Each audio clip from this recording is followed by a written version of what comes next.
നമസ്കാരം. പ്രധാന വാർത്തകൾ. കണ്ണൂർ സെൻട്രൽ ജയിലിൽ നിന്നും ചാടിയ കൊടും കുറ്റവാളി ഗോവിന്ദച്ചാമി പിടികൂടിയത് തളാപ്പ് ആശുപത്രി വളപ്പിലെ കിണറ്റിൽ നിന്നും. കസ്റ്റഡിയിലാകുന്നത് 6 മണിക്കൂറിന് ശേഷം. നാട്ടുകാരുടെ മൊഴി നിർണായകമായി. ജയിലിൽ നിന്നും സഹായം ലഭിച്ചിട്ടുണ്ടെന്നും ഗോവിന്ദച്ചാമിയെ തൂക്കിലേറ്റണമെന്നും സൗമ്യയുടെ അമ്മ.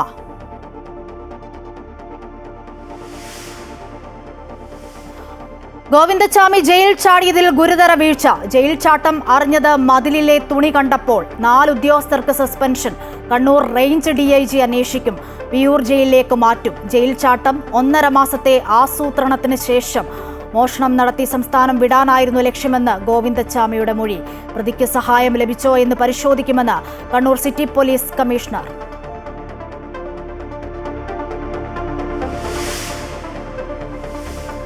മധ്യ കേരളത്തിൽ മഴ ശക്തം. 6 ജില്ലകളിൽ ഓറഞ്ച് അലർട്ട്. കോട്ടയത്തും പത്തനംതിട്ടയിലും ശക്തമായ കാറ്റ്. മരങ്ങൾ വീണ് കനത്ത നാശം. ഇടുക്കിയിൽ മരം വീണ് ഒരാൾ മരിച്ചു.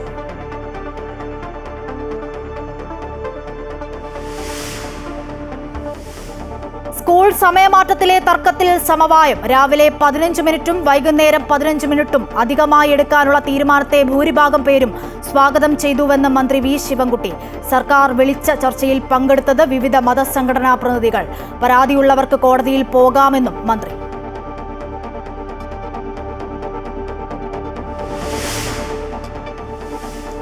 മാലിദ്വീപിലെത്തിയ പ്രധാനമന്ത്രി നരേന്ദ്രമോദിക്ക് ഊഷ്മള സ്വീകരണം. നാളെ നടക്കുന്ന 60ാം സ്വാതന്ത്ര്യദിന ആഘോഷത്തിൽ മുഖ്യ അതിഥിയാകും. മോദിയുടേത് പ്രസിഡന്റ് മുഹമ്മദ് മൊയ്സു അധികാരമേറ്റ ശേഷം ഒരു വിദേശ രാഷ്ട്രത്തലവൻ നടത്തുന്ന ആദ്യ സന്ദർശനം.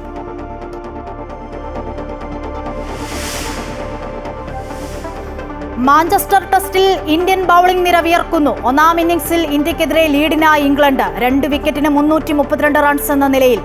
ഒലിപ്പോപ്പിനും ജോറൂട്ടിനും അർദ്ധ സെഞ്ചുറി. കൊടും കുറ്റവാളി ഗോവിന്ദച്ചാമി ജയിലിൽ ചാടിയതിൽ ഗുരുതര വീഴ്ച. മതിലിലെ തുണി കണ്ടപ്പോഴാണ് ജയിൽ ചാട്ടം അറിഞ്ഞത്. 4 ഉദ്യോഗസ്ഥരെ സസ്പെൻഡ് ചെയ്തു. സംഭവം കണ്ണൂർ റേഞ്ച് DIG അന്വേഷിക്കും. ഗോവിന്ദച്ചാമിയെ വിയൂർ ജയിലിലേക്ക് മാറ്റും. വിവരങ്ങളുമായി രാകേഷ് ഉണ്ട്. രാകേഷ്, ഗുരുതര സുരക്ഷാ വീഴ്ചയാണ് ഇന്ന് നമ്മൾ കണ്ടത്. നിരവധി ചോദ്യങ്ങളാണ് ഉയരുന്നത്. ഒറ്റക്കയ്യൻ ഗോവിന്ദച്ചാമി എങ്ങനെ ഈ ജയിൽ ചാടി എന്നുള്ളത്, ആരുടെയെങ്കിലും സഹായം ലഭിച്ചോ? ആ കാര്യങ്ങളൊക്കെ അറിയേണ്ടതുണ്ട്. പ്രതിപക്ഷം വലിയ ആരോപണമാണ് നേരത്തെയൊക്കെ ഈ കണ്ണൂർ സെൻട്രൽ ജയിലിനെ പറ്റി അടക്കം ഉന്നയിച്ചിട്ടുള്ളത് എന്നുള്ളതാണ്. നിരവധി ചോദ്യങ്ങൾ നമുക്ക് മുൻപിൽ നിൽക്കുമ്പോൾ എന്താണ് ഉദ്യോഗസ്ഥർ പറയുന്നത്? വിവരങ്ങൾ.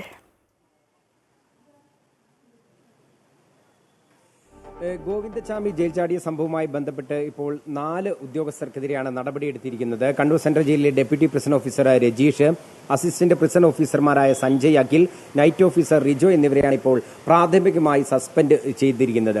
ഇതിൽ ജയിൽ മേധാവി തന്നെ അധികൃതരുടെ ഭാഗത്തു നിന്നുള്ള വീഴ്ച തുറന്ന് സമ്മതിക്കുന്നുണ്ട് എന്നുള്ളതാണ്. അതായത് ഗോവിന്ദച്ചാമി ജയിൽ ചാടിയത് രാത്രി 1:10 ഇത് അറിയുന്നത് 5 മണിക്കൂറിന് ശേഷമാണ്. ഇതും കഴിഞ്ഞ് പിന്നീട് 7 മണിയോടുകൂടിയാണ് പോലീസിൽ ഈ കാര്യം റിപ്പോർട്ട് ചെയ്യുന്നത് എന്നതുൾപ്പെടെയുള്ള പ്രാഥമിക കാര്യങ്ങളിൽ തന്നെ വലിയ തരത്തിലുള്ള വീഴ്ച നമുക്ക് കാണാനാകും. അതായത് 10ാം നമ്പർ ബ്ലോക്കിലാണ് ഗോവിന്ദച്ചാമി ഉണ്ടായിരുന്നത്. ഇതാണ് ആകട്ടെ കൊടും കുറ്റവാളികളെ പാർപ്പിക്കുന്ന സെൽ നമ്പർ 4 ഉൾപ്പെടുന്ന 10ാം നമ്പർ ബ്ലോക്ക്. ഇതിലെ കമ്പി മുറിച്ചുകൊണ്ട് ഇടത് കൈപ്പത്തിയില്ലാത്ത ഗോവിന്ദച്ചാമി 7.5 മീറ്ററോളം ഉയരമുള്ള മതിൽ ഒറ്റ ചാടിക്കടന്നു എന്നുള്ളതാണ്. അതായത് ഇടവേളകളിൽ ജയിലിനകത്ത് പരിശോധനകൾ ഉണ്ടാകും. ജയിൽ പുള്ളികൾ അതിനകത്ത് തന്നെയുണ്ടോ എന്നുള്ള കാര്യം ഉൾപ്പെടെ പരിശോധിക്കും. ഒപ്പം തന്നെ CCTV ഉണ്ട്. ഇതൊന്നും തന്നെ പ്രാവർത്തികമായില്ല. ഈ മതിൽ ചാടിക്കടക്കുമ്പോഴുള്ള ഇലക്ട്രിക് ഫെൻസിംഗ് ഉണ്ട്, ഇതും പ്രവർത്തിച്ചില്ല. ഇങ്ങനെയെല്ലാം അത്രമാത്രം വീഴ്ചകളാണ് ഈ ഒരു ജയിൽ ചാട്ടവുമായി ബന്ധപ്പെട്ട് അധികൃതരുടെ ഭാഗത്തു നിന്നുണ്ട്. ഏതായാലും ഗോവിന്ദച്ചാമി ജയിൽ ചാടിയതിനു ശേഷം അധിക സമയം പുറത്തു നിൽക്കാനായില്ല. തപ്പിൽ വെച്ച് പിടിയിലായ സാഹചര്യം ഒക്കെ ഉണ്ടായെങ്കിലും ഇപ്പോൾ പ്രതിപക്ഷം ഉൾപ്പെടെ ഈ വിഷയം തിരിക്കുന്ന ഘട്ടത്തിൽ വലിയ അർത്ഥത്തിൽ തന്നെ സർക്കാരിന് ഇതിന് മറുപടി പറയേണ്ടി വരും. നമുക്കറിയാത്തൊക്കെ തന്നെ കണ്ണൂർ സെൻട്രൽ ജയിൽ എന്ന് പറയുന്നത് തടവുകാരുടെ സുഖകേന്ദ്രം എന്നതുൾപ്പെടെയുള്ള കുപ്രസിദ്ധമായ വാർത്തകളെല്ലാം തന്നെ ഒരുപാട് വന്നിട്ടുള്ള ഒരു കേന്ദ്രം കൂടെയാണ്. അതുകൊണ്ട് തന്നെ എന്താണ് ജയിലിനകത്ത് സംഭവിക്കുന്നത് എന്നുള്ള കാര്യത്തിൽ ജയിലിലെ വീഴ്ച, പിന്നീട് ഇപ്പോൾ ഗോവിന്ദച്ചാമി വിയൂർ സെൻട്രൽ ജയിലിലേക്ക് മാറ്റുന്നതുൾപ്പെടെയുള്ള കാര്യങ്ങൾ, വിയൂർ എത്തുമ്പോൾ എന്തായിരിക്കും എന്നതുൾപ്പെടെയുള്ള കാര്യങ്ങളായിരിക്കും പ്രതിപക്ഷം വരും ദിവസങ്ങളിൽ ഉയർത്തിക്കൊണ്ടുവരിക. ശരി, വിവരങ്ങളാണ് MM രാകേഷ് നൽകിയത്. കണ്ണൂർ സെൻട്രൽ ജയിലിൽ നിന്നും ചാടിയ ഗോവിന്ദച്ചാമിയെ 6 മണിക്കൂറിന് ശേഷം കണ്ണൂർ തളാപ്പിലെ ആളൊഴിഞ്ഞ പറമ്പിലെ കിണറ്റിൽ നിന്നുമാണ് പിടികൂടിയത്. കയർ കെട്ടിയാണ് ഇയാളെ കിണറ്റിന് പുറത്ത് എത്തിച്ചത്. സൗമ്യ വധക്കേസിൽ ജീവപര്യന്തം ശിക്ഷ അനുഭവിക്കുന്ന കൊടുംകുറ്റവാളി ഗോവിന്ദച്ചാമി എന്ന ചാർലി തോമസ് ഇന്നു പുലർച്ചെ 1:15-നാണ് കണ്ണൂർ സെൻട്രൽ ജയിൽ ചാടിയത്. കൊടുംകുറ്റവാളികളെ പാർപ്പിക്കുന്ന 10-ാം ബ്ലോക്കിലെ സെൽ നമ്പർ 4-ലെ കമ്പി മുറിച്ചായിരുന്നു ജയിൽ ചാട്ടം. ലുങ്കി കൊണ്ട് വടമുണ്ടാക്കി 7 മീറ്റർ ഉയരമുള്ള മതിൽ ചാടിക്കടന്ന് ഗോവിന്ദച്ചാമി പുറത്തെത്തി. മതിലിന് മുകളിലുള്ള വൈദ്യുതി വേലി മറികടന്നാണ് പുറത്തു കടന്നത്. ഈ സമയം കമ്പിവേലിയിൽ വൈദ്യുതി പ്രവാഹമില്ലായിരുന്നു. രാത്രി ഷിഫ്റ്റിലുണ്ടായിരുന്ന സുരക്ഷാ ഉദ്യോഗസ്ഥരുടെ കണ്ണ് വെട്ടിച്ചാണ് ഇടതു കൈപ്പത്തിയില്ലാത്ത ഗോവിന്ദച്ചാമി ജയിൽ ചാടിയത്. വൻ സുരക്ഷാ വീഴ്ചയിലേക്ക് ഇത് വിരൽ ചൂണ്ടുന്നു. രാവിലെ 7-നാണ് ഗോവിന്ദച്ചാമി ജയിൽ ചാടിയതായി അധികൃതർ സ്ഥിരീകരിച്ചത്. 10 മണിയോടെ ഇയാളെ കണ്ണൂർ തളാപ്പിലെ കിണറ്റിൽ നിന്ന് പോലീസ് ബലപ്രയോഗത്തിലൂടെ പിടികൂടി.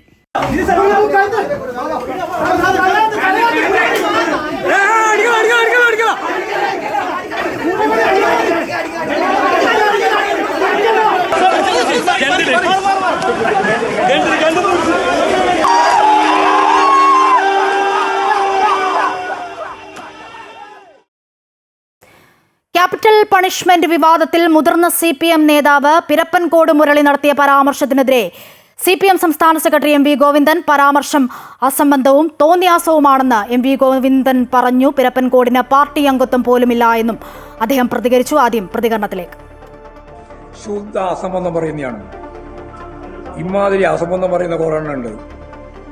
പാർട്ടി മെമ്പർഷിപ്പൊന്നും പോയി പിന്നെ പണം ഉണ്ടാക്കാൻ വേണ്ടി പുസ്തകം എഴുതുമ്പോൾ ആ പുസ്തകത്തിന് പ്രചാരവേല കിട്ടാൻ വേണ്ടി ഓരോ വാർത്ത ഉണ്ടായിക്കൊണ്ടിരിക്കുകയാണ്. അങ്ങനെ ഒരു സംഭവം ഉണ്ടായിട്ടില്ല. തികച്ചും തെറ്റായ പ്രചാരവേല. ഞാൻ ഈ പറഞ്ഞ പോലെ കാറ്റുള്ളപ്പോൾ തൂറ്റുക എന്ന് പറഞ്ഞാൽ നല്ല രീതിയിൽ ലാഭം ഉണ്ടാകുമെന്ന് വിചാരിച്ചിട്ടാണ്. അതാ പരിപാടി. അദ്ദേഹത്തിന് പാർട്ടി മെമ്പർഷിപ്പ് തന്നെ ഇല്ല. അപ്പോൾ സ്വാഭാവികമായിട്ട് മനസ്സിലാക്കാലോ എന്താണ് ചെയ്യുന്നത്. അദ്ദേഹത്തോട് പോയി ചോദിക്കണം എന്താണ് നിങ്ങളിങ്ങനെ പറയാൻ കാരണം. ഞങ്ങളെല്ലാം പങ്കെടുത്ത് തന്നെയല്ലേ, അയാൾ മാത്രമാണ് പങ്കെടുത്തത്. സമ്മേളനത്തിൽ പങ്കെടുക്കാത്തവരാണോ നമ്മളല്ല, ഞങ്ങളെല്ലാം പങ്കെടുത്ത നമ്മളെ തന്നെയാണ്. ആ സംബന്ധം എഴുന്നള്ളിക്കുക അത് VS തന്നെ മുമ്പ് നിഷേധിച്ചിട്ടുണ്ട്. അപ്പോൾ അതിനകത്ത് തോന്നിയ ദിവസം പറയുന്നത് മാത്രമേ പറയാൻ പറ്റുള്ളൂ.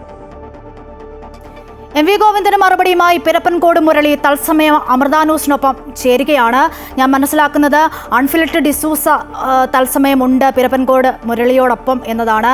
അൺഫിൽട്ടർ ആദ്യമായാണ് MV ഗോവിന്ദന് മറുപടിയുമായി പിരപ്പൻകോട് മുരളി തത്സമയം ചേരുന്നത്, അതും ഒരു മാധ്യമത്തിനോട് തുറന്നു പറച്ചിൽ നടത്തുന്നത് എന്നുള്ളതാണ്. അൺഫിൽട്ടർ വിവരങ്ങൾ എന്താണ്? തീർച്ചയായും VS അച്യുതാനന്ദന്റെ മരണസമയത്താണ് അത് സ്വാഭാവികമായി അദ്ദേഹത്തിന്റെ ജീവചരിത്രം എഴുതിക്കൊണ്ടിരിക്കുകയാണ് മുതിർന്ന CPM നേതാവ് പിരപ്പൻകോട് മുരളി. സ്വാഭാവികം എല്ലാ മാധ്യമങ്ങളും അദ്ദേഹത്തിന്റെ അനുശോചനവും ബന്ധപ്പെട്ട് പിരപ്പൻകോട് മുരളിയോട് അദ്ദേഹത്തിന്റെ പ്രതികരണമൊക്കെ ആരാന വേളയിലാണ്. പാർട്ടിയിൽ നിന്ന് ഏതൊക്കെ രീതിയിൽ തിരിച്ചടികൾ VS അച്യുതാനന്ദന് നേരിടേണ്ടി വന്നു എന്ന കാര്യങ്ങൾ അദ്ദേഹം ഓർത്തെടുക്കുന്ന സമയത്താണ് ക്യാപിറ്റൽ പണിഷ്മെന്റ് എന്നൊരു വിവാദം വീണ്ടും തലപൊക്കുന്നത്. അതായത് 2012 CPM തിരുവനന്തപുരം സംസ്ഥാന സമ്മേളനം നടക്കുന്ന സമയത്ത് പാർട്ടിയിലെ യുവ നേതാവും എഴുത്തുകാരനുമൊക്കെയായ ഒരു നേതാവ് അന്ന് ക്യാപിറ്റൽ പണിഷ്മെന്റിന് വിധേയമാക്കണം VS അച്യുതാനന്ദനെ എന്ന് പറഞ്ഞിരുന്നുവെന്നും അത് വലിയ ചർച്ചയായ കാര്യവുമൊക്കെ പിരപ്പൻകോട് മുരളി ഇപ്പോൾ ഈ വിഷയത്തെക്കുറിച്ച് പ്രതികരിക്കുകയും അത് വലിയ രീതിയിൽ ചർച്ചയാവുകയും വിവാദമുണ്ടാവുകയും ഒക്കെ ചെയ്തു. കാരണം അന്ന് ആ സമയത്ത് തന്നെ ഇപ്പോൾ ക്യാപിറ്റൽ പണിഷ്മെന്റ് എന്നത് M സ്വരാജിനെ കുറിച്ചാണ്. ഇപ്പോൾ CPMന്റെ സംസ്ഥാന സെക്രട്ടേറിയറ്റ് അംഗമായിരിക്കുന്ന M സ്വരാജിനെ കുറിച്ചാണ്. M സ്വരാജാണെന്ന ആ രീതിയിൽ VSനെതിരെ അതിരൂക്ഷ വിമർശനം നടത്തിയത് പിന്നീട് അത് വലിയ രീതിയിൽ ചർച്ചയാവുകയും വിവാദം ഉണ്ടാവുകയും ചെയ്തു. വർഷങ്ങൾക്ക് ശേഷം ഇപ്പോൾ ഈ വിഷയം VSന്റെ വിയോഗവുമായി ബന്ധപ്പെട്ട് പിരപ്പൻകോട് മുരളി വീണ്ടും പറയുമ്പോൾ അത് വലിയ രീതിയിൽ ചർച്ചയാവുകയും ചെയ്തു.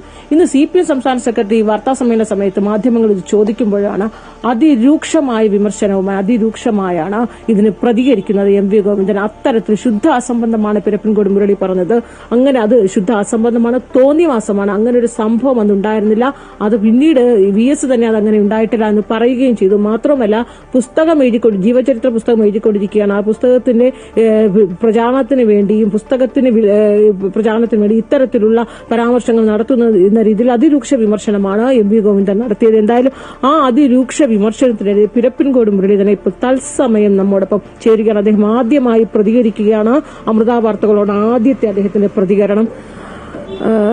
സർ, ഇത് എം വി ഗോവിന്ദൻ പാർട്ടി സംസ്ഥാന സെക്രട്ടറി ഇപ്പോൾ പറയുന്നത് അന്ന് 2012 ഈ തിരുവനന്തപുരം സംസ്ഥാന സമ്മേളന സമയത്ത് ഈ വിവാദമുണ്ടായി, ഈ വിവാദ പരാമർശം, ഇത്തരത്തിലൊരു പരാമർശമേ, ഒരു സംഭവമേ ഉണ്ടായിട്ടില്ല എന്നാണ് അദ്ദേഹം പറയുന്നത്. മാത്രവുമല്ല, അങ്ങ് ശുദ്ധ അസംബന്ധവും തോന്നിയവാസവുമാണ് പറയുന്നത്. അങ്ങ് ഈ പുസ്തകത്തിന് പ്രചാരം കിട്ടാൻ വേണ്ടിയാണ് ഈ രീതിയിലുള്ള ഓരോ പ്രചാരവേലകൾ അയച്ചിടുന്നത് എന്നാണ് അദ്ദേഹം പറയുന്നത്. യഥാർത്ഥത്തിൽ എന്താണ് സംഭവിച്ചത്? ഒരു വാസ്തവമുണ്ടോ? എനിക്ക് ഗോവിന്ദ മാഷായിട്ടൊരു വാദപ്രതിവാദത്തിന് താല്പര്യമല്ല. കാരണം അദ്ദേഹം ബഹുമാന്യനാണ്. കമ്മ്യൂണിസ്റ്റ് മാർക്സിസ്റ്റ് പാർട്ടിയുടെ സംസ്ഥാന സെക്രട്ടറിയാണ്. കമ്മ്യൂണിസ്റ്റ് മാർക്സിസ്റ്റ് പാർട്ടിയുമായി ആത്മീയ ബന്ധമുള്ള എന്നെ സംബന്ധിച്ചിടത്തോളം അതിൻ്റെ സെക്രട്ടറി എന്ന് പറഞ്ഞാലൊക്കെ അദ്ദേഹം പറയുന്നത് ചോദ്യം ചെയ്യാൻ പോലും ഞാൻ ശക്തനല്ല. പക്ഷേ ഒരു വസ്തുത മാത്രം ഞാനിവിടെ പറയുകയാണ്. അദ്ദേഹം പറഞ്ഞു ഞാൻ ശുദ്ധ അസംബന്ധവും തോന്നിയാസവും ഒക്കെയാണ് പറയുന്നതെന്നാണ്. ഞാനേതോ പുസ്തകം എഴുതി അവൻ്റെ പ്രചാരത്തിനു വേണ്ടി ആരുടെയോ കൂലിക്ക് വേണ്ടി നടത്തുന്ന സംസാരമായിട്ടാണ് സാക്ഷാൽ ഗോവിന്ദ മാഷ് ഈ കാര്യങ്ങളൊക്കെ പറഞ്ഞത്. പക്ഷെ ഒരു കാര്യം അദ്ദേഹത്തോട് പറയാൻ ഞാൻ ആഗ്രഹിക്കുന്നു. ഞാനിപ്പോൾ കമ്മ്യൂണിസ്റ്റ് പാർട്ടിയിലില്ല എന്നത് വസ്തുതയാണ്. പക്ഷെ എങ്ങനെ ഇല്ലാതായി എന്ന കാര്യം കൂടി അദ്ദേഹത്തിന് നന്നായിട്ടറിയാം. 2018 തൃശൂർ സമ്മേളനത്തിൽ നടക്കുമ്പോൾ അവൻ്റെ പാനൽ തയ്യാറാക്കുമ്പോൾ അന്നത്തെ പാർട്ടി സെക്രട്ടറി കോടിയേരി ബാലകൃഷ്ണൻ അദ്ദേഹത്തിൻ്റെ ചിരിച്ച മുഖവുമായി പറഞ്ഞ ഒരു വാചകമുണ്ട്. കാരണം ഞങ്ങൾ ഇത്തവണ 80 വയസ്സ് കഴിഞ്ഞ ആളുകളൊക്കെ സംസ്ഥാന സമിതിയിൽ നിന്ന് മാറ്റുന്നുണ്ട്. അപ്പോൾ അത് കഴിഞ്ഞിട്ട് അദ്ദേഹം പേര് വായിച്ചു. എൻ്റെ പേരാണ് ആദ്യത്തെ പേര്. ഞാൻ 1943 ജൂൺ 12 ജനിച്ചവനാണ്. അപ്പോൾ അന്ന് എനിക്ക് 74 വയസ്സ് മാത്രമേ പ്രായമുണ്ടായിരുന്നുള്ളൂ. ആ 74 വയസ്സുകാരനായ എന്നെ 80 വയസ്സുകാരനായി ഒഴിവാക്കി. അതേസമയം അന്ന് 90-ലധികം പ്രായമുള്ള ഒന്നിലധികം ആളുകളെ, പേരൊക്കെ ഞാൻ പറയാൻ ആഗ്രഹിക്കുന്നില്ല, അവരെ കൂടി എന്തിനാണ് വൃത്തികേട്, അവരെ കൂടി എന്തിനാണ് ജനങ്ങളുടെ ഇടയിൽ നാറ്റിക്കുന്നതെന്ന് ഞാൻ ആഗ്രഹിക്കുകയാണ്. അതുകൊണ്ട് അവരുടെ പേരൊന്നും ഞാൻ പറയുന്നില്ല. അദ്ദേഹത്തിന് നിർബന്ധമാണ് എങ്കിൽ അദ്ദേഹത്തിനും അറിയാവുന്ന ഒരു 3-4 സഹാക്കളുടെ പേര് ഞാൻ വിനീതമായി അറിയിക്കാം. അത് പരസ്യമായി വേണ്ട എന്നാണ് എൻ്റെ ആഗ്രഹം. കാരണം ഞാൻ പ്രൈമറി സ്കൂളിൽ പഠിക്കുമ്പോൾ അന്ന് കോളേജിൽ പഠിച്ചിരുന്ന ഒരു നേതാവുണ്ട്. അദ്ദേഹം സഹകരണ രംഗത്തെ അതികായനാണ്. അങ്ങനെയുള്ള ഒരു മനുഷ്യനെ പോലും സംസ്ഥാന സമിതിയിൽ നിലനിർത്തുകയും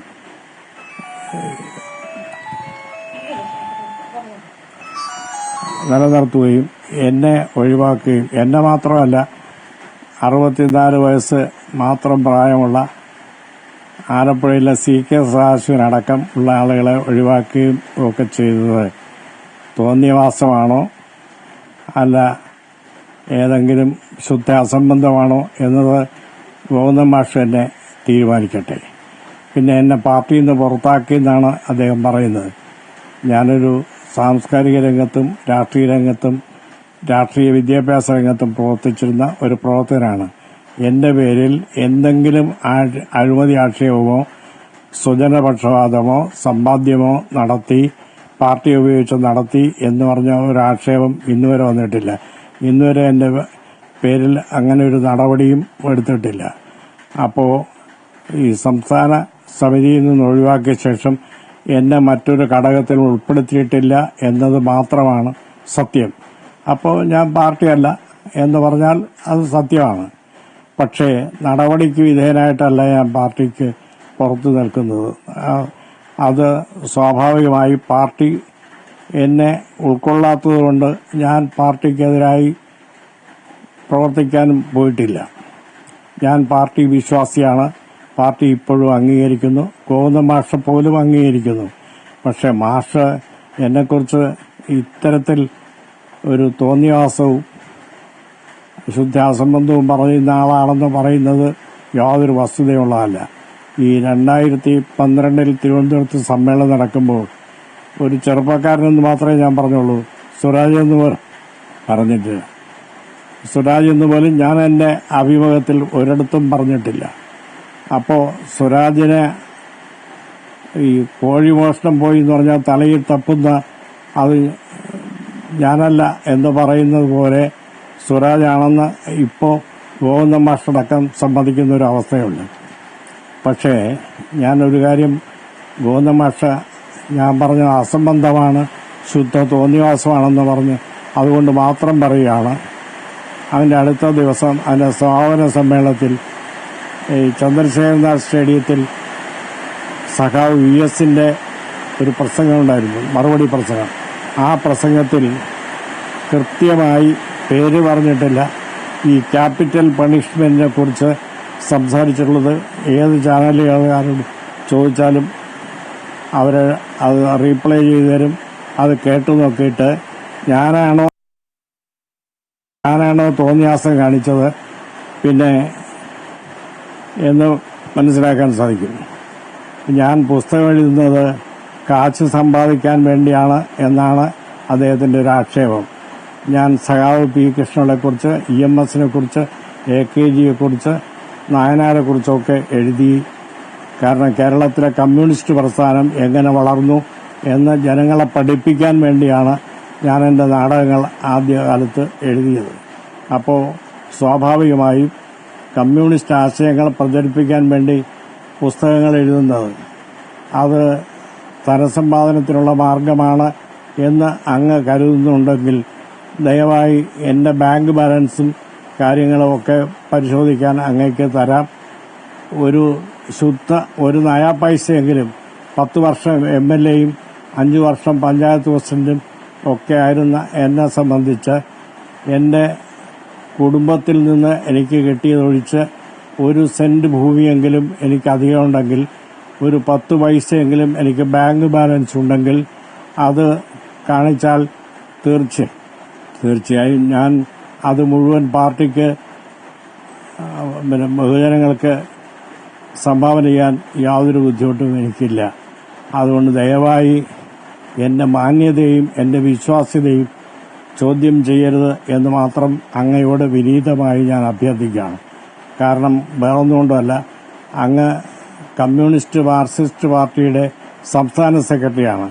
ആ പദവിയോടുള്ള മാന്യത പുലർത്തണം എന്ന് മാത്രമാണ് അങ്ങയോട് എൻ്റെ ഒരു എളിയ അപേക്ഷ. ഞാൻ ഒരു കാരണവശാലും ഒരു തർക്കത്തിനോ കാര്യങ്ങൾക്കോ ഇല്ല. ഞാൻ ജീവചരിത്രം എഴുതിയത് VS-നോട് എനിക്കുള്ള അടുപ്പം. കാരണം ഞാൻ VS-നെ കുറിച്ച് മാത്രമല്ല, ആദ്യം എഴുതിയ ജീവചരിത്രം ഭഗത് സിംഗിനെ കുറിച്ചാണ്, പിന്നെ എഴുതിയത് ONV കുറുപ്പിനെ കുറിച്ചാണ്, ഇപ്പോൾ എഴുതി പൂർത്തിയാക്കിയത് കൊടുത്തത് VS-നെ കുറിച്ചാണ്. ഇനി എൻ്റെ ഒരു ആഗ്രഹം, ഞാൻ 1 വർഷം കൂടി ജീവിച്ചിരിക്കുമെങ്കിൽ P. ഗോവിന്ദപിള്ളയെക്കുറിച്ച് ഒരു ജീവചരിത്രം കൂടി എഴുതിയാൽ കൊള്ളാമെന്ന് എനിക്ക് ആഗ്രഹമുണ്ട്. കാരണം എന്നെ വ്യക്തിപരമായി സ്വാധീനിച്ച മഹാന്മാരായ വ്യക്തികളാണ് അവരല്ല. അതുകൊണ്ടാണ് ഞാൻ ആ ജീവചരിത്രം എഴുതുന്നത്. അപ്പോൾ എൻ്റെ ധനസമ്പാദനത്തിന് വേണ്ടിയോ അല്ലെങ്കിൽ ഈ പുസ്തകം എഴുതാൻ എന്നോട് ആവശ്യപ്പെടുന്ന പ്രസാധകർക്ക് വേണ്ടിയോ അവർക്ക് കാശുണ്ടാക്കാൻ വേണ്ടിയോ ആരെയെങ്കിലും അപകീർത്തിപ്പെടുത്തുന്നത് എൻ്റെ സ്വഭാവത്തിന് ചേർന്നതല്ല. പിന്നെ ഞാനൊരു വിനയപുരസ്സരം അറിയിക്കട്ടെ, സ്വരാജ് എൻ്റെ ഒരിക്കലും ഒരു ശത്രുവായിരുന്നില്ല. മിടുക്കനായ ഒരു ചെറുപ്പക്കാരനാണ് അദ്ദേഹം എന്നുള്ള കാര്യത്തിൽ എനിക്കൊരു തർക്കവുമില്ല. പക്ഷേ ഞാൻ സ്വരാജിനെ കുറിച്ച് പറഞ്ഞുമില്ല. പക്ഷേ സ്വരാജാണ് ഇത് ചെയ്തതെന്ന് ഇപ്പോൾ താങ്കൾ കൂടി അംഗീകരിച്ച നിലയ്ക്ക് ഞാൻ മറ്റൊന്നും പറയാൻ ആഗ്രഹിക്കുന്നില്ല. ഇതിന്മേൽ ഇനിയൊരു ചർച്ചയ്ക്കും ഞാൻ തയ്യാറാവുന്നില്ല എന്ന് മാത്രം പറഞ്ഞുകൊണ്ട് ഈ താങ്കൾ ഇപ്പോൾ പറഞ്ഞ കാര്യങ്ങൾ സ്വയം മനസ്സിലാക്കി തിരുത്തും എന്നാണ് എൻ്റെ പ്രതീക്ഷ. എന്തായാലും അങ്ങ് ഏറ്റവും മുതിർന്ന നേതാവാണ്. അതുകൊണ്ട് തന്നെ അങ്ങയുടെ ആ പക്വതയോടുകൂടി മാന്യമായി ഒരു മറുപടിയും പ്രതികരണവും അങ്ങയുടെ ഭാഗത്തു നിന്നുണ്ടായി. എന്നാലും അന്ന് ആ ഒരു സംഭവം ഉണ്ടായി, അത് അങ്ങനെ ഒരു സംഭവം ഉണ്ടായിട്ടേ ഇല്ല എന്ന് പറയുമ്പോൾ അത് അങ്ങ് ഇപ്പോഴും ആ ഒരു സ്റ്റാൻഡിൽ തന്നെ ഉറച്ചു നിൽക്കുന്നു. അത് വേറൊന്നുകൊണ്ടല്ല, ഞാൻ അവന്റെ തെളിവ് സഹിതം പറഞ്ഞല്ലോ. ആ പറഞ്ഞത് എനിക്ക് വല്ലാതെ വേദനിച്ചതുകൊണ്ട് മാത്രമാണ് ഞാൻ എൻ്റെ അഭിമുഖത്തിൽ VS-നോട് ഉള്ള അദമ്യമായ ബഹുമാനം കൊണ്ട് ഞാൻ അദ്ദേഹത്തെ പോലും ക്യാപിറ്റൽ പണിഷ്മെന്റ് വിധിക്കണമെന്ന് ഒരു ചെറുപ്പക്കാരൻ പറയുമ്പോൾ സാധാരണഗതിയിൽ ഡയസിൽ നിന്ന് ഒരു തിരുത്തലെങ്കിലും ഉണ്ടാവേണ്ടതാണ്. ആ ഡയസിൽ നിന്ന് തിരുത്തൽ പോലും ഉണ്ടാവാത്ത ധാർമ്മിക രോഷത്തിലാണ് ഞാൻ ഇത്രയും പറഞ്ഞു പോയത്. ആ വേദിയിൽ അങ്ങേപ്പോലുള്ളവർക്ക് അതിനൊരു ഒരു പ്രതിഷേധമോ ഒന്നും ആ സമയത്ത് പ്രകടിപ്പിക്കാൻ സാധിക്കാത്തൊരു സാഹചര്യമായിരുന്നു. അത് പാർട്ടി സമ്മേളനങ്ങളെന്ന് പറയുന്നത് ഒരാളിന് തുറന്ന് പാർട്ടിയെക്കുറിച്ച് പറയാനുള്ള അവസ്ഥയാണ്. അവന് തെളിവുണ്ടോയെന്ന് ചോദിച്ചാൽ തെളിവ് അവന് മിനിറ്റ്സാണ്. ആ പാർട്ടി മിനിറ്റ്സ് ഒരു കോടതിയിൽ പോലും പരസ്യമായി ജനങ്ങളെ കാണിക്കണം എന്ന് പറയാനുള്ള വിവരക്കേട് എനിക്കില്ലാത്തതുകൊണ്ട് ഞാൻ ആ തെളിവ് ചോദിക്കുന്നില്ല. കാരണം അന്ന് ഈ സമ്മേളനങ്ങൾ മുഴുവൻ രേഖപ്പെടുത്തുന്ന മിനിറ്റ്സുണ്ട്. ആ മിനിറ്റ്സ് ഒന്ന് പരിശോധിക്കാൻ അങ്ങനെ അത്ര ദുർവാശിയുണ്ടെങ്കിൽ അത് പരിശോധിക്കണം എന്ന് പറയാവുന്നതാണ്. പക്ഷെ പാർട്ടിയുടെ രേഖകളെന്നുള്ളത് വളരെ സ്വകാര്യ രേഖകളാണ്, രഹസ്യരേഖകളാണ്. അതൊന്നും ജനങ്ങളുടെ മുമ്പിലോ കോടതിയുടെ മുമ്പിലോ കാണിക്കാൻ കഴിയുന്നതല്ല. അതുകൊണ്ട് ഞാൻ അതിന് ആവശ്യപ്പെടുന്നില്ല. എൻ്റെ ഉത്തമ വിശ്വാസത്തിലും ഞാനൊരിക്കലും എനിക്ക് വ്യക്തിപരമായി ആരെയും അധിക്ഷേപിച്ചിട്ട്, കാരണം മറ്റൊരാളുടെ പേര് പറയേണ്ടി വന്നിട്ടില്ലല്ലോ, ഞാൻ തന്നെ പേര് പറഞ്ഞിട്ടില്ല. പക്ഷെ ഞാൻ ഒരു പൊതു ആക്ഷേപം പറഞ്ഞപ്പോൾ, ഒരു ചെറുപ്പക്കാരൻ പറഞ്ഞപ്പോൾ, പാർട്ടിയിൽ സ്വരാജ് മാത്രമല്ല ഒരുപാട് ആളുകളുണ്ട്. അവരാരും ഇത് ഏറ്റുപിടിച്ചില്ല. സ്വരാജ് മാത്രം ഏറ്റുപിടിക്കേണ്ടി വന്നത് എന്തുകൊണ്ടാണ് എന്ന് യുക്തിയുള്ള ആളുകൾ തീരുമാനിക്കട്ടെ. അങ്ങനെ ഇപ്പോൾ പാർട്ടി അംഗത്വമൊന്നും ഇല്ല എന്നാണ് പറയുന്നത്. അതെ, ഞാൻ പറഞ്ഞല്ലോ, എന്നെ സമ്മേളനത്തിൽ നിന്ന് സംസ്ഥാന കമ്മിറ്റിയിൽ നിന്ന് ഒഴിവാക്കി. അവന് 2018 അതിനുശേഷം എന്നെ മറ്റൊരു കമ്മിറ്റിയിൽ ഉൾപ്പെടുത്തിയില്ല. അത് എന്തെങ്കിലും ആക്ഷേപം ഉന്നയിച്ചിട്ടോ അതുകൊണ്ട് എന്നെ കുഴപ്പങ്ങൾ കാണിച്ചു, അതുകൊണ്ട് താങ്കളെ ഒഴിവാക്കി എന്ന് പറഞ്ഞത് ഒരു സംഭവം ഉണ്ടായിട്ടില്ല. അതിന് പാർട്ടിയുടെ മിനിറ്റ്സ് പരിശോധിച്ചാൽ മനസ്സിലാവും. എന്നെക്കുറിച്ച് വേറെ ഒരിക്കൽ പോലും അങ്ങനത്തെ ഒരു ആക്ഷേപം വന്നിട്ടില്ല. എന്തായാലും ഏറ്റവും മുതിർന്ന CPM നേതാവാണ്. CPM സംസ്ഥാന സമിതി അംഗമായിരുന്ന MLA ആയിരുന്ന പിരപ്പൻകോട് മുരളി. അദ്ദേഹമാണ് ആ സമയത്ത് 2012 സംസ്ഥാന സമ്മേളന സമയത്ത് ഒപ്പമുണ്ടായിരുന്ന, അതിന് സാക്ഷിയായിരുന്ന ഏറ്റവും മുതിർന്ന നേതാവ്. ഇപ്പോൾ VS അച്യുതാനന്ദന്റെ വിയോഗ സമയത്ത് പാർട്ടിയിൽ നിന്നുണ്ടായ VS-നേറ്റ തിരിച്ചടികൾ, അത് അദ്ദേഹം മാത്രമല്ല VS-ന്റെ ജീവചരിത്രം എഴുതിക്കൊണ്ടിരിക്കുകയാണ്. സ്വാഭാവികമായും അങ്ങനെ ഒരു അവിടെ എന്താണെന്ന് ആ സമ്മേളനത്തിൽ സംഭവിച്ചത് എന്ന് ഏറ്റവും ജൂനിയറായ ഒരു യുവനേതാവ് ഈ രീതിയിൽ ഒരു പ്രതികരണം ഉണ്ടാകുന്ന ആ വികാര വിക്ഷോഭത്തിന്റെ ഭാഗമായി ഇന്നും അദ്ദേഹം അത് സൂക്ഷിക്കുകയാണ്. ആ വൈകാരികമായി അദ്ദേഹം അത് കൃത്യമായി അവിടെ എന്താണ് നടന്നതെന്ന് അദ്ദേഹം പറഞ്ഞു. പക്ഷെ അത് ഇപ്പോഴും പാർട്ടി അത് തള്ളിപ്പറയുന്നു. സംസ്ഥാന സെക്രട്ടറി MV ഗോവിന്ദൻ അതിരൂക്ഷമായ ഭാഷയിൽ വിമർശിക്കുമ്പോഴും വളരെ പക്വതയോടും മാന്യതയോടുകൂടി അത് യഥാർത്ഥത്തിൽ എന്താണ് സംഭവിച്ചത്, പക്ഷെ വീണ്ടും ഒരു ചർച്ചയ്ക്ക് താൻ ഇനി ഇല്ല, ഒരു ഡിബേറ്റിനില്ല എന്ന രീതിയിലാണ് അദ്ദേഹം പിരപ്പൻകോട് മുരളി പറയുന്നത്. മാത്രമല്ല, ഒരു പണത്തിന് വേണ്ടിയാണ് ആ പുസ്തകം താൻ എഴുതിയെന്ന് പറയുമ്പോൾ കൃത്യമായി താൻ എന്തായിരുന്നു, താൻ ഒരു CPM നേതാവ് എന്നതിനപ്പുറത്തേക്ക് പാർട്ടിയിലെ ഒരു സാംസ്കാരിക മുഖവും കൂടിയാണ് പിരപ്പൻകോട് മുരളി. അതുകൊണ്ട് തന്നെ അദ്ദേഹം ഒരു എഴുത്തുകാരനാണ്, ഒരു പുസ്തകം എഴുതുന്നു. ഇത് VS-ന്റെ പുസ്തകം മാത്രമല്ല, എപ്പോഴും പറയുന്നത് P. ഗോവിന്ദപിള്ളയുടെ ഒരു പുസ്തകവും കൂടി എഴുതാൻ അദ്ദേഹം ആഗ്രഹിക്കുന്നുണ്ട്. അപ്പോൾ ഇതൊക്കെ തന്നെയും അതേ പിരപ്പൻകോട് മുരളി എന്ന CPM നേതാവിനെ കൃത്യമായി അടയാളപ്പെടുത്തുന്നതാണ്. എന്തായാലും MV ഗോവിന്ദന്റെ ഈ പരാമർശത്തിന് ഇനി അതേ രീതിയിൽ മറുപടി പറയാൻ താനില്ല എന്ന രീതിയിലാണ് പിരപ്പൻകോട് മുരളി പറയുന്നത്. ക്യാമറാമാൻ ബിജുവിനൊപ്പം അൻഫിൽ ഡിസൂസ. അതുതന്നെയാണ് ക്യാപിറ്റൽ പണിഷ്മെന്റ് വിവാദത്തിൽ മുതിർന്ന CPM നേതാവ് പിരപ്പൻകോട് മുരളി നടത്തിയ പരാമർശത്തിനെതിരെ MV ഗോവിന്ദൻ രംഗത്ത് വന്നിരുന്നു. പരാമർശം അസംബന്ധവും തോന്നിയാസവുമാണെന്നാണ് MV ഗോവിന്ദൻ പറഞ്ഞത്. പിരപ്പൻകോടിന് പാർട്ടി അംഗത്വം പോലും ഇല്ല എന്ന് അദ്ദേഹം പ്രതികരിച്ചു. അതിനു പിന്നാലെ MV ഗോവിന്ദന് മറുപടിയുമായി പിരപ്പൻകോട് മുരളി തത്സമയം അമൃത ന്യൂസിനൊപ്പം ചേരുകയുണ്ടായിരുന്നു. അതായത് താൻ ഏറെ ബഹുമാനിക്കുന്ന ആളാണ് MV ഗോവിന്ദൻ, പക്ഷേ താൻ എങ്ങനെ പാർട്ടിയിൽ നിന്നും അപ്രസക്തമായി എന്നത് MV ഗോവിന്ദൻ ഓർക്കണം എന്നാണ് പിരപ്പൻകോട് മുരളി അമൃത ന്യൂസിനോട് വ്യക്തമാക്കിയത്. പിരപ്പൻകോട് മുരളിയോടൊപ്പം ചേരുകയായിരുന്നു അൺഫിലിറ്റ് ഡിസൂസയും. മറ്റു വാർത്തകൾ നോക്കാം. കോഴിക്കോട് ജില്ലയിലെ തദ്ദേശ സ്വയംഭരണ തെരഞ്ഞെടുപ്പിനായുള്ള കരട് വോട്ടർ പട്ടികയിൽ വ്യാപക ക്രമക്കേടെന്ന് ആരോപിച്ച് കോൺഗ്രസും മുസ്ലിം ലീഗും പ്രതിഷേധവുമായി രംഗത്ത്. LDF-ന് വേണ്ടി വോട്ടർ പട്ടികയിൽ ക്രമക്കേട് നടത്തിയെന്നാരോപിച്ച് മുസ്ലിം ലീഗ് പ്രവർത്തകർ കോഴിക്കോട് കോർപ്പറേഷൻ സെക്രട്ടറിയെ ഉപരോധിച്ചു. അതേസമയം തെരഞ്ഞെടുപ്പ് കമ്മീഷനെതിരെ ഹൈക്കോടതിയെ സമീപിക്കാനൊരുങ്ങുകയാണ് ജില്ലയിലെ കോൺഗ്രസ് നേതൃത്വം.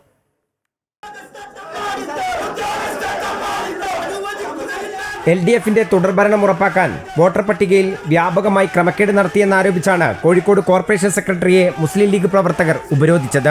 ഞങ്ങൾക്ക് പോലും പരിചയമില്ലാത്ത ഒരുപാട് വോട്ടർമാർ അനധികൃതമായിട്ട് കൂടിക്കല്. പിന്നെ അപ്പുറത്തെ വാർഡിലുള്ള 1 മുതൽ 900 വോട്ടുകൾ ഇപ്പുറത്തെ വാർഡിൽ, അതേ സ്ഥാനത്ത് നദീനഗർ വാർഡിലുള്ള 1 മുതൽ 900 വോട്ടുകൾ പയ്യാനക്ക വാർഡിൽ. ഒരു കുടുംബത്തിൽ നിന്ന് 2 ആളെ വെറ്റിമാറ്റിങ്ങാണ്ട് അപ്പുറത്തെ വാർഡിൽ.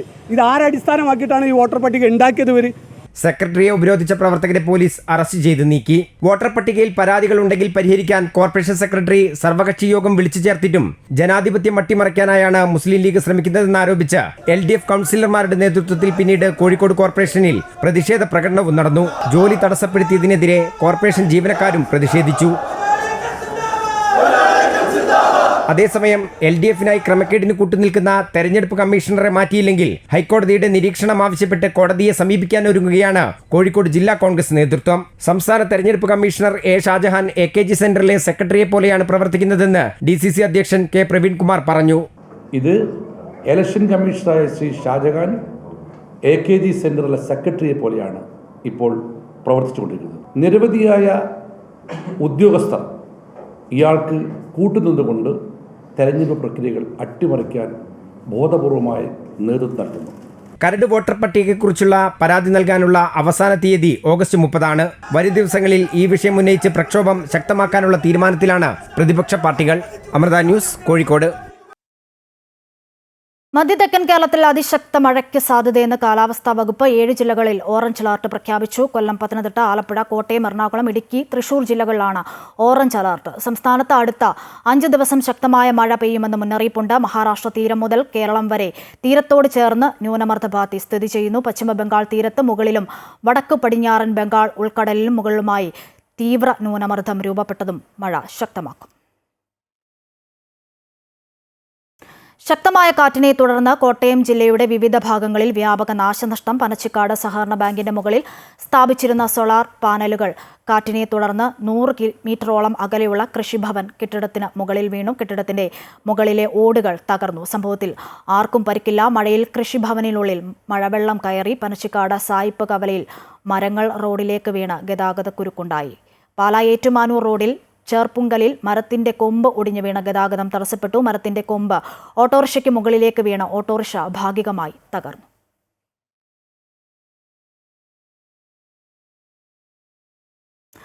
പത്തനംതിട്ട ജില്ലയുടെ മലയോര മേഖലയിൽ ശക്തമായ കാറ്റിൽ വ്യാപക നാശനഷ്ടം. വീടുകൾക്ക് മുകളിലേക്ക് ഉൾപ്പെടെ മരങ്ങൾ കടപുഴകി വീണു. വാഹനങ്ങൾക്ക് മുകളിലേക്കും മരം വീണ് നാശനഷ്ടമുണ്ടായി. റാന്നി, വടശ്ശേരിക്കര, കോന്നി, കുമ്പഴ മേഖലകളിലാണ് ശക്തമായ കാറ്റിൽ വ്യാപക നാശനഷ്ടം ഉണ്ടായത്.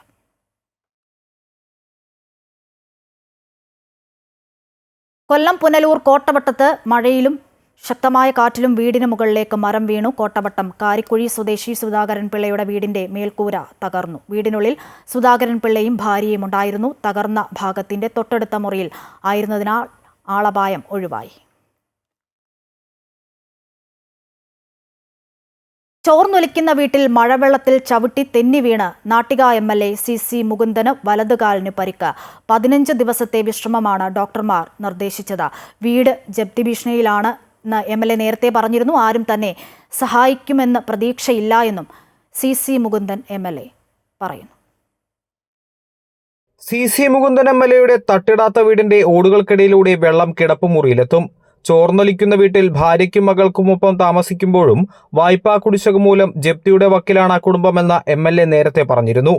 ഇതിനിടയിലാണ് വീട്ടിനുള്ളിൽ കെട്ടിക്കിടക്കുന്ന മഴവെള്ളത്തിൽ ചവിട്ടി തെന്നി വീണ വലതുകാലിന് ഗുരുതര പരിക്കേൽക്കുന്നത്. 15 ദിവസത്തെ പൂർണ്ണ വിശ്രമമാണ് ഡോക്ടർ നിർദ്ദേശിച്ചിട്ടുള്ളത്. 5.5 സെന്റ് സ്ഥലത്താണ് MLAയുടെ വീട്. മകളുടെ വിവാഹത്തിനായി കാരമുക്ക് സഹകരണ ബാങ്കിൽ നിന്നും 10 വർഷം മുൻപ് 6 ലക്ഷം രൂപ വായ്പ എടുത്തിരുന്നു. ഇപ്പോൾ കുടിശ്ശിക 18.75 ലക്ഷമാണ്. ജപ്തിക്കായി ബാങ്ക് നോട്ടീസ് അയച്ചു. MLA ആയതിനാൽ ഇറക്കിവിട്ട് അപമാനിച്ചില്ല. ആരും തന്നെ സഹായിക്കുമെന്ന് പ്രതീക്ഷയില്ലെന്നും തന്റെ 5.5 സെന്റ് സ്ഥലം വിറ്റ ശേഷം 2 സെന്റ് സ്ഥലം മറ്റെവിടെയെങ്കിലും വാങ്ങി അവിടെ ഒരു മാടം വെച്ച് കെട്ടി താമസിക്കുമെന്നുമാണ് CC മുകുന്ദൻ MLA പറയുന്നത്. എനിക്ക് എല്ലാവരും സഹായിക്കുന്നുള്ള പ്രതീക്ഷയൊന്നുമില്ല. എൻ്റെ ഈ 5.5 സെന്റ് ഭൂമി വിൽക്കും. വീട്ടിൽ ചെറിയൊരു 2 സെന്റ് ഭൂമി മേടിച്ച് അവിടെ ഒരു മാടം വെച്ച് സുന്ദരമായിട്ട് ജീവിക്കും. അങ്ങനെ വലിയ പ്രതീക്ഷകളുണ്ടെങ്കിൽ അങ്ങനെ എനിക്ക് പറയേണ്ട കാര്യമില്ല. പക്ഷേ ജീവിതം എന്തായാലും മരിക്കോളം ജീവിക്കണ്ടേ? അതൊരു സാഹചര്യത്തിലാണ് ഇപ്പം എൻ്റെ മനസ്സ് തുറന്ന് മുന്നോട്ട് പോകുന്നത്.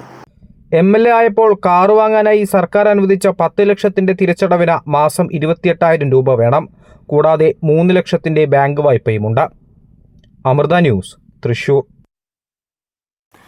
ബ്രിട്ടനിലെ സന്ദർശനം പൂർത്തിയാക്കി പ്രധാനമന്ത്രി നരേന്ദ്രമോദി മാലിദ്വീപിലെത്തി. ഉജ്ജ്വല സ്വീകരണമാണ് ഇവിടെ മോദിക്ക് ലഭിച്ചത്. മാലിദ്വീപ് പ്രസിഡന്റ് മുഹമ്മദ് മൊയ്സു, വിദേശകാര്യമന്ത്രി, പ്രതിരോധ മന്ത്രി, ധനമന്ത്രി, ആഭ്യന്തര സുരക്ഷാ മന്ത്രി എന്നിവർ ഉൾപ്പെടെയുള്ളവർ ചേർന്ന് പ്രധാനമന്ത്രിയെ സ്വീകരിച്ചു. 2 ദിവസത്തെ ബ്രിട്ടീഷ് സന്ദർശനം പൂർത്തിയാക്കിയാണ് മോദി മാലിദ്വീപിലെത്തിയത്. നാളെ നടക്കുന്ന മാലിദ്വീപിന്റെ 60ാം സ്വാതന്ത്ര്യ വാർഷിക ആഘോഷത്തിൽ മുഖ്യാതിഥിയായി പങ്കെടുക്കാനാണ് പ്രധാനമന്ത്രി എത്തിയത്. ഇന്ത്യയുടെ സഹായത്തോടെയുള്ള വികസന പദ്ധതികൾ ഉദ്ഘാടനം ചെയ്യും. ഇരു രാജ്യങ്ങൾക്കും ഇടയിലെ വ്യാപാര, വികസന, പ്രതിരോധ മേഖലകളിലെ സഹകരണത്തിനുള്ള നാഴികക്കല്ലായി മാറുകയാണ് ഈ കൂടിക്കാഴ്ച. 2023 നവംബറിൽ ചൈന അനുകൂല നിലപാടുകളെടുത്ത മുഹമ്മദ് മൊയ്സു പ്രസിഡന്റ് ആയതിനു ശേഷം പ്രതിസന്ധിയിലായ ഉഭയകക്ഷി ബന്ധം പുനഃസ്ഥാപിക്കാൻ ഈ സന്ദർശനം പ്രധാനപ്പെട്ടതാണ്.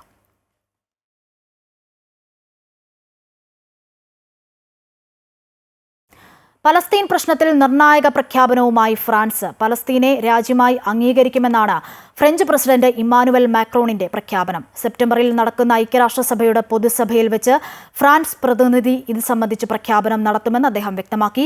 ഗാസയിലെ യുദ്ധം അവസാനിപ്പിക്കുകയും സാധാരണക്കാരെ രക്ഷിക്കുകയുമാണ് അടിയന്തരമായി ചെയ്യേണ്ടതെന്നും ഫ്രഞ്ച് പ്രസിഡന്റ് പറഞ്ഞു. ഗാസയിലുടൻ വെടിനിർത്തൽ നടപ്പിലാക്കണമെന്നാവശ്യപ്പെട്ട അദ്ദേഹം എല്ലാ ബന്ദികളെയും മോചിപ്പിക്കണമെന്നും പറഞ്ഞു. സംസ്ഥാനത്തെ സർവകലാശാലകൾ അമൃത വിശ്വവിദ്യാപീഠത്തിന്റെ തലത്തിലേക്ക് ഉയരണമെങ്കിൽ കുറഞ്ഞത് 10.5 വർഷം പരിശ്രമിക്കണമെന്ന് സംസ്ഥാന കൃഷി വകുപ്പ് പ്രിൻസിപ്പൽ സെക്രട്ടറിയും കേരള കാർഷിക സർവകലാശാലയുടെ വൈസ് ചാൻസലറുമായ doctor B Ashok IAS. Kochi Amrita Brahmasthanam ക്യാമ്പസിൽ പുതിയ ബാച്ച് വിദ്യാർത്ഥികളെ വരവേൽക്കുന്ന സമാരംഭം 2025 മുഖ്യപ്രഭാഷണം നടത്തുകയായിരുന്നു ഡോക്ടർ ബി അശോക്.